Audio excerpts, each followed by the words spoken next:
Welcome back to another episode of DIY Projects with Charles. Today I am working on this 2008 Jeep Grand Cherokee, and it has a shifter issue. I'll show you. So the issue on this vehicle is that it uses an older style mechanical shifter mechanism.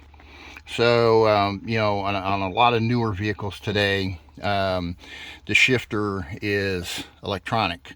Or you turn a dial, or you shift it into, even if you shift it, the shifter has a similar setup to this. It's still, the actual shift is being done electronically with like a little solenoid or whatever on the transmission that actually moves a lever and puts it into gear type of thing. So this is what I'm going to call like an old school type setup, where the shifting mechanism is mechanical. It is a cable. It literally connects this shift lever to the transmission down underneath the vehicle with a cable, and that cable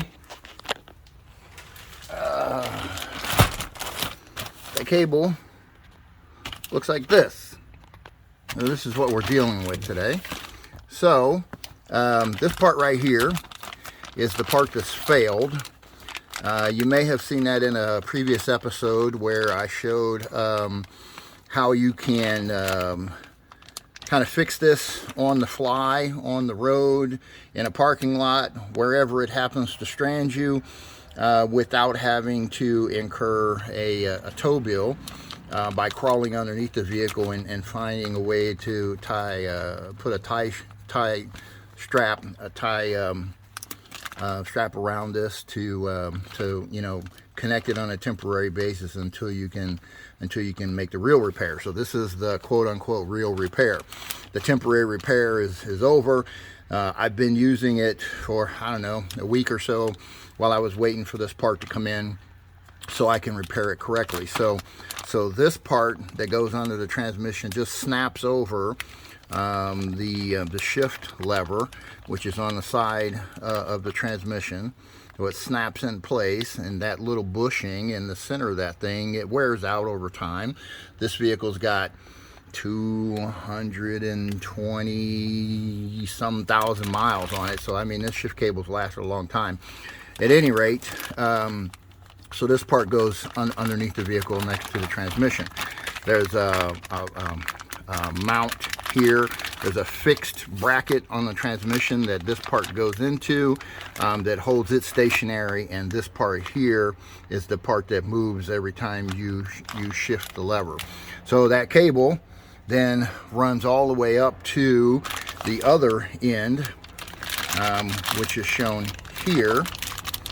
This end of it here, with the white plastic, is the part that connects up under here in the shift lever assembly itself. So what we're going to do is we are going to start by disassembling this shift lever mechanism up here. That way we can figure out, are we going to drop this cable in from the top and connect it up here first, and then drop it down and then connect it at the transmission, or if we're going to go underneath the vehicle first and fish the cable up and connect it up here, and then go down there and finish making the connections to the transmission. So I'm not sure which method is easiest. I did not look this up in the service manual. I don't know what the correct procedure is, but we're going to start right here on the top and kind of go from there. So stay tuned. Okay, so we decided on a different approach. We're underneath the vehicle now on the driver's side. This is the actual problem right here. This end of the shift cable that goes to the transmission, it pops off. Let's see if I can get this on camera.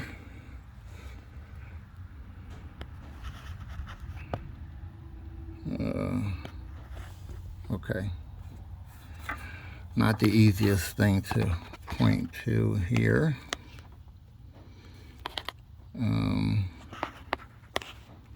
But it pops off of this. Let me grab a screwdriver or something so I can point this out a little bit better.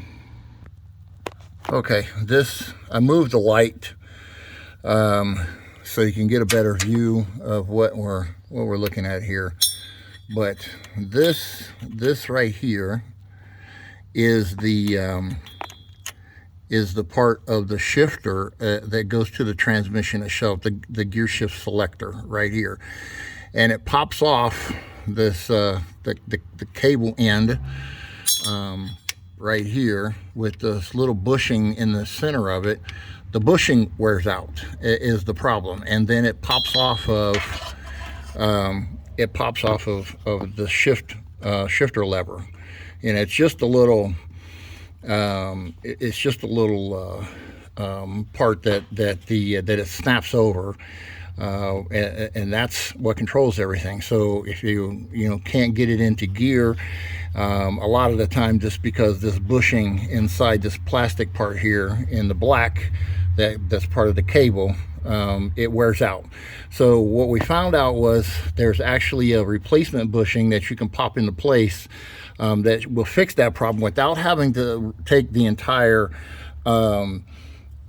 cable mechanism out. Now, I bought the whole cable mechanism as I showed you in the previous video, but since everything else is working except for this bushing, I'm going to just put the bushing in, and hopefully that will take care of it. Now, maybe a year down the road, this new bushing will wear out, and you can easily fix this. I mean, this is a 15 or 20 minute repair. And so you can manipulate it. So there's the drive shaft here that runs to the from the transfer case up to the front differential that is kind of in the way. You can remove the bolts on the end of this drive shaft and pull it out of the way. I think there's 6 bolts altogether. And that will give you better access to get up in here. You don't have to pull it off the front, the drive shaft. You can just remove the one at the end here in the back. It's easy to get to. You can move this whole drive shaft 4 or 5 inches out of the way, and it makes it really easy to access this if you need to.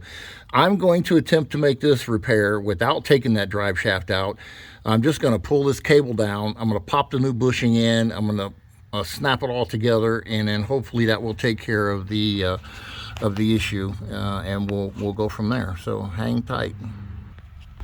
So this is the part that I ended up picking up for this repair.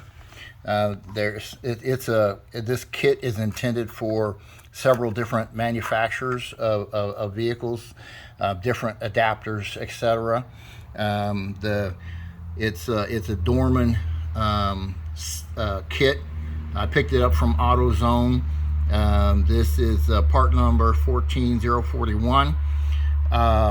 And in this kit, this little one here is probably the one that's going to work for my application. So that's what I'm gonna install next, and then we'll wrap this thing up. All right, so this is the bushing that best fits out of that kit.